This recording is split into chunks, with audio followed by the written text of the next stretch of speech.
শুধুমাত্র এই দোয়াটি একবার পড়েন, আল্লাহ তাআলা আপনার 90 বছরের গুনাহ মাফ করে দেবেন ইনশাআল্লাহ। আপনার 90 বছরের গুনাহ মাফ হয়ে যাবে শুধুমাত্র এই দোয়াটি যদি একবার পড়তে পারেন। আপনার ভাগ্য খুলে যাবে, রিজিকে বরকত আসবে, মনের ন্যাক আশা পূরণ হবে, আল্লাহ আপনার সব দোয়া কবুল করে দিবেন। সুবহানাল্লাহি ওয়া বিহামদি। এত ফজিলত, এই দোয়াটা আপনারা শেয়ার করে দিবেন। এই যুবকেরা, আমল না করেও সওয়াব পাবা। তোমার একটি শেয়ারে, একটা বাটনে প্রেস করে তুমি সওয়াব পেয়ে যাবা। কারণ তুমি আমল না করো, অন্য কেউ যদি তোমার শেয়ারের বদৌলতে আমল করে, সওয়াব তুমি পেয়ে যাবা। নবীজির হাদিস।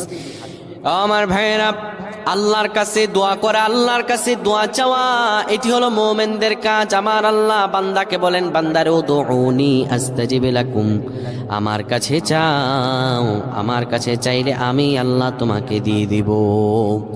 কেউ যদি একবারে দোয়াটি পড়তে পারে, দোয়াটি হলো রব্বি ইন্নী যালামতু নাফসি ফাগফিরলি। কেউ যদি এই দোয়াটা একবার পড়তে পারে, আমার আল্লাহ তাআলা তার 90